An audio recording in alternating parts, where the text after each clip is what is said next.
안녕하세요. 제도권 주식 분석입니다. 자, 오늘은 제가 실제로 50만원으로 2억 만들기 플랜을 고객과 같이 포트폴리오를 구축했습니다. 자, 이 내용을 여러분들하고 함께 공유하고 싶어서 제가 자료로 만들어 봤습니다. 가장 중요한 것은 일단 타미당과 리치의 조합인데요. 더 중요한 것들 앞서서 제가 한 번씩 말씀을 좀 드려볼게요. 자, KB에서 제가 아주 요새 재밌게 보고 있는 자료들 중에서 120세 시대 장수혁명이 가져올 미래라는 그런 내용이 있습니다. 자, 보고서에서는 혁명이 가져온, 특히나 장수를 혁명이라고 표현을 했는데 혁명이 가져올 미래에 대해서 얘기를 하고 있습니다. 실제 먼 미래지만 우리는 장수와 관련된 얘기를 보다 현실적으로 좀 와닿을 수 있었습니다. 장수혁명은요, 실제로 사람들이 수명이 늘어나는 현상을 말하죠. 저 같은 경우에도 60세 이후에 은퇴하고 나서 소득 공백기라는 단어가 되게 와닿았습니다. 자, 지금 잘 사는 것도 좋은데, 자, 반드시 장수할 때는 개인과 사회가 모두 다 변화해야 된다라는 그런 내용입니다. 그리고 제가 생각하는 개인의 은퇴 준비, 그리고 얼마를 모았을 때 얼마면 되겠다라는 그런 부분들이 솔직히 눈에 와닿는 것이 뭐 저희들의 금융권에 일하는 사람들의 어떤 숙명이라고 보는데요. 제가 그 부분을 현실적으로 좀 보여드려 보도록 하겠습니다. 자, 한 번도 와닿지 않았던 그런 데이터들이에요. 저도 이런 데이터들을 보면 실제로 뭐 이렇게 해봤자 그냥 보고 마는 거죠. 왜냐하면 진짜 나중에 큰일 나겠다 하고 그런 경우들이 많고 그냥 또 넘어가는 거죠. 근데 보시면 자, KB에서 제공하는 객관적 데이터 자료를 딱 하나만 가지고 왔습니다. 자, 보면 자, 여러 가지 소득 측면에서 OECD 국가 65세 이상의 월 평균 빈곤율이 되게 높다라는 게 나와 있어요. 그러니까 실질적으로 우리나라가 독보적으로 65세 이상은 빈곤할 것이다 라는 거 여러분들이 많이 들으셨겠지만 실제로 데이터하고 있었고요. 그리고 오른쪽에도 장수 관련 용어를 한번 볼까요? 전부 돈 얘기로 정의가 됩니다. 자, 네 가지 단어로 장수에 대해서 정의를 했는데, 자, 변화하지 않으면 죽는다는 의미예요. 장수 리스크, 장수 혁명, 그다음 장수 경제, 장수 재정입니다. 결과적으로는 전부 돈 얘기로 귀결된다라는 부분을 알 수가 있습니다. 되게 심각한 얘기예요, 여러분들. 자, 그래서 제가 이 부분을 한번 말씀드릴게요. 자, 제가 40대인데 40 들어서 느끼는 건데, 최근 들어서 일 안 하고 제가 유튜브만 하고 있거든요. 그러다 보니까 직장에서 잘릴 위험도 생기게 되고, 그러다 보면 소득이 급격하게 꺾이는 이제 그런 노후가 걱정되는 게 사실이에요. 제가 뭐 그냥 500만 원을 번다라고 가정을 했을 때 현재 생활에는 전혀 문제가 없습니다. 그리고 그러다가 이제 집을 장만하거나 자녀 뭐 관련된 지출 이런 것 때문에 60세에 돈을 하나도 못 모아놓고 은퇴를 했다라고 보면은, 퇴직금이 보통 이제 연봉의 한 10% 정도 나오다 보니까 500만 원이라고 칠게요. 그럼 30년을 제가 일을 했다라고 하면은, 자, 1.5억 정도가 모이게 돼요. 그렇죠? 30년이면 30년은 1.5억입니다. 자, 그러면은 대략적으로 여러분들도 뭐 소득이 300에서 한 700 비슷할 겁니다. 제가 보기엔 요 사이에 다 있을 것 같은데, 근로소득자들은 다 비슷할 거예요.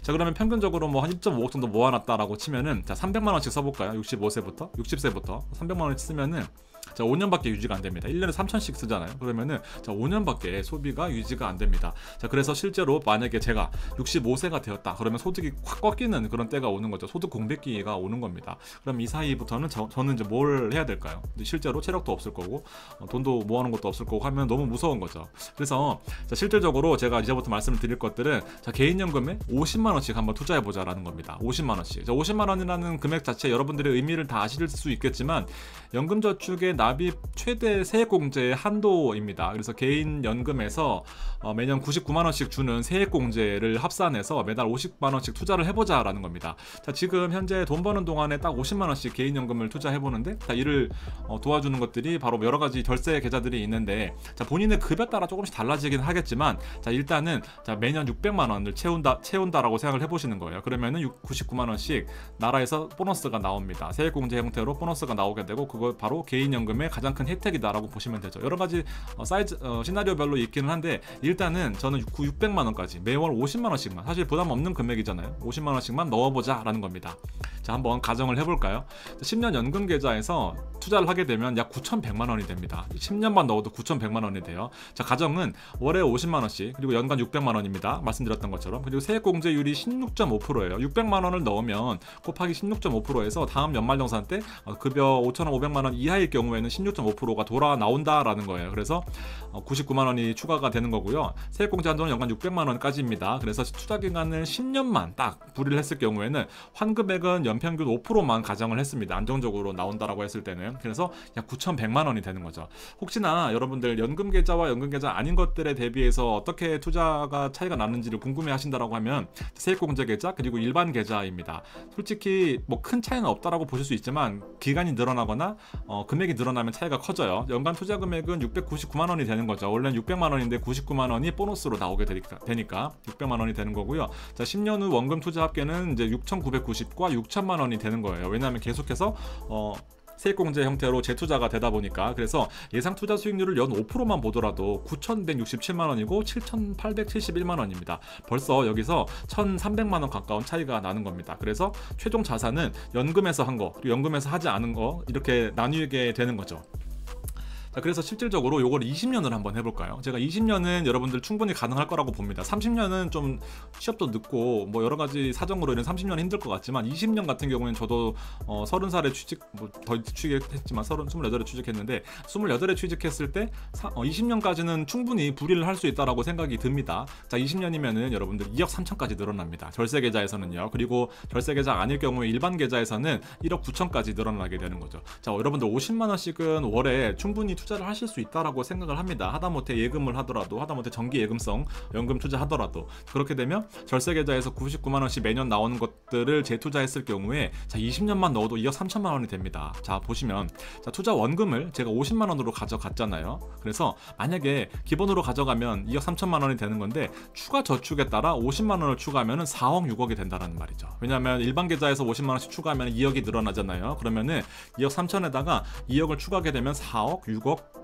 8억, 10억이 되는 거죠. 그러니까 월에 100만 원씩 투자를 하게 되면은 4억이 나온다라는 그런 의미입니다. 실질적으로 이자율이 5%가 아니라 이자율이 더 늘어나면은 더 금액이 커지긴 하는데 한번 보실까요?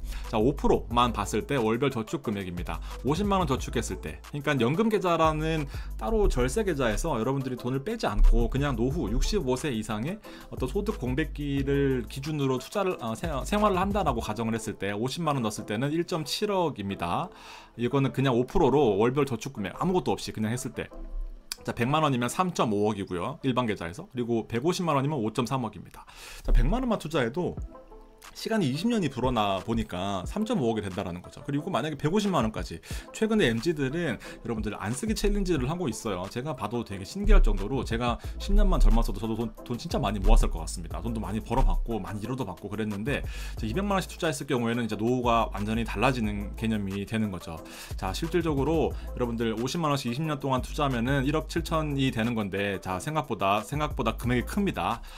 50년씩 투자했을 때 20년이거든요. 만약에 여러분들이 복리로 투자했을 때, 그러니까 이거는 그대로 50만 원씩만 투자했을 때고, 얘는 자, 매년 99만 원씩 나오는 세액공제를 재투자했을 경우에 1.9억, 그다음에 3.9억, 그다음에 5.9억까지 늘어나고요. 여기 7.1억이었잖아요. 거의 8억 가까운 숫자가 나오게 됩니다. 자, 50만 원씩만 투자했을 때도 2억인데요. 실제로 2억을 투자했을 때, 200만 원을 투자했을 때는 8억 가까이가 된다는 거죠. 20년에 대한 어떤 그런 보상이 충분히 나온다라고 보여집니다. 자, 지금까지도 연금 안 하시는 분들 혹은 일반 계좌에서 하시는 분들도 괜찮습니다. 그리고 연금 계좌 하나 더 만드시면 되고요. 그리고 여러 가지 또 혜택이 있는데, 제가 금투세를 많이 말씀을 드리잖아요. 금투세는 진짜 생각보다 엄청나게 심각합니다. 지금 상황에서는 안 한단 말이 없잖아요. 그래서 증권사는 매 주마다 모여서 사실 TF 팀끼리 모여가지고 회의를 하고 있어요. 가장 큰 이슈가 뭐냐면은 바로 세법의 개정이잖아요. 어쨌든 소득 부분을 새로 금투세에 추가시키면서 어떻게 과세할 거냐라는 건데, 지금 가장 큰 문제는, 갑자기 금투세 얘기를 하고 있는데, 해외 주식입니다. 해외 주식. 지금 현재는 해외 주식이 선입선출법이에요. 선입선출법. 그러니까 무슨 말이냐면은, 자, 먼저 들어간 게 먼저 나오는 거죠. 예를 들면 5번을 샀어요. 1, 2, 3, 4, 5. 그러면서 이게 사실은 지금은 선입선출법인데, 이게 어떻게 바뀌냐면은 평균법으로 바뀌어요. 이동평균법으로. 그러면 무슨 말이냐, 먼저 산 거는 나가요. 나가니까 만약에 5개를 사서 4개를 팔았다. 그럼 평균 가격은 내가 5가 되는 겁니다. 지금 현재로서 남아있는 거는. 근데 평균 가격은 3이잖아요. 그러니까 3에 대해 과세를 때릴 건지 5에 대해서 과세를 때릴 건지가 궁금한 겁니다. 그러면 당연히 진짜 바뀌니까 좋은 거잖아 할 수 있는데, 만약에 1, 2, 3, 4, 5가 아니라 지금처럼 고점일 경우에 5, 4, 3, 2, 1인데 만약 4개를 팔았다. 그러면 내 평균 단가는 1이 되는 거고요. 여기서는 평균 단가는 3이 되는 겁니다. 그래서 사실상 어떤 부분들이 더 유리한지에 대해서 판단을 해야 되고, 기존에 세금을 냈던 사람들도 불합리할 수도 있고 세금을 낼 사람들도 이제 불합리할 수도 있는 거죠. 그래서 이 부분들을 명확하게 정의가 안 돼가지고 엄청나게 혼란스러운 그런 상황입니다. 그리고 더 문제는 이거를 개인이 직접 신고해야 된다는 거죠. 그러니까 거의 재앙 수준입니다. 그래서 이것을 피할 때도 연금 계좌나 ISA는 이거에 대해서 제외라고 명시적으로 규정되어 있거든요. 반드시 ISA와 연금은 하셔야 됩니다. 그냥 제 말 듣고 지금 하셔가지고 10년만 하더라도 1억 되잖아요. 그렇게 하시면 좋을 것 같습니다. 제 추천 조합을 제가 따로 어떤 카테고리로 만들려고 하다가 일단은 오늘 좀 아쉬운 김에 제가 2가지만 먼저 말씀을 드릴게요. 일단 타이거 미국 배당 3%, 그다음 7%와 기본 타미당 그리고 리츠의 조합입니다. 이렇게 하면은 대략적으로 평균 배당률이 뭐 한 적어도 6에서 많게는 8% 정도까지 배당이 나오게 되는 거죠. 실질적으로 이 투자 상품을 제가 명확하게 이렇게 규정하는 거는 여러분들이 가장 일반적으로 많이 쓰시는 것들을 제가 말씀드리는 겁니다. 본인의 상품의 성향도 다르고 성격도 다르고, 나는 배당보다도 뭐 성장이 더 중요할 수도 있고, 아니면 배당이 더 중요할 수도 있고, 아니면 리츠는 재미가 없어 할 수도 있는 거잖아요. 근데 제가 생각하는 일반적인 리츠 조합이 가장 좋다라고 생각을 합니다. 그래서 리츠는 기본으로 들어가고요. 본인의 성향에 따라 다른 건데, 제가 타미당 7을 워낙 좋아하다 보니까 이거 25만원, 이거 25만원 이렇게 들어가게 오늘 설계를 했던 거고요.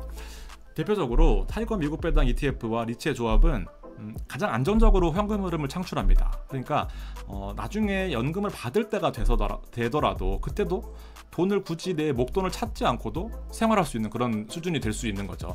솔직히 3억 정도를 3억 좀 적을 수 있습니다. 4억 정도를 모아놓는다고 치면은 연에 한 8% 되면 3,200만원 가까이 나오잖아요. 그러면 여러분들 올해 한 300 정도씩 쓸 수 있는 수준이 되는 거예요. 그러니까 이 조합들이 굳이 손해를 감수하고 뭐 나스닥을 뭐 들어가서 커버드 콜을 많이 받는 것보다는 안정적으로, 어떤 보시게 되면 이제 연금저축이 아니더라도 롤러코스터 같은 그런 종목이 아니더라도 실제로 연간 8% 정도면은 크게 시장에 많이 욕심 안 내고 잘 따라갈 수 있는 그런 수준이다라고 생각합니다. 그래서 요 두 개의 조합이 저는 베스트다라고 생각을 하는데, 조금 더 안정적인 성향은 3%, 그리고 시간이 많이 남았거나 나는 좀 더 미국의 성장세가 더 커 보인다라고 느끼실 분들은 이제 기본 타미당으로 가시면 되는 거죠. 이 두 조합이 사실은 정말 제가 매력적이라고 봅니다. 참고로 코덱스 리츠입니다. 나중에 또 여러 가지 포트폴리오로 제가 설명을 좀 드려볼게요. 정리를 해볼게요. 장기 투자에 투자하는 것을 기본으로 하고 있어요. 결국 핵심은 성장성 그리고 인플레를 극복하는 물가 상승입니다. 여기서 리츠가 극복을 해줄 거예요. 리츠는 물가가 올라가면은 같이 임대료도 올라가고, 물가가 떨어지면은 같이 떨어지지만 실제로 배당을 더 많이 받는 그런 형태다 보니까 실제로 인플레이션이 가장 중요하죠. 지금 50만 원이 나중에 50만 원이 아니기 때문에. 그래서 이 부분을 극복할 수 있는 데서 리츠가 최고의 장점이다 생각합니다.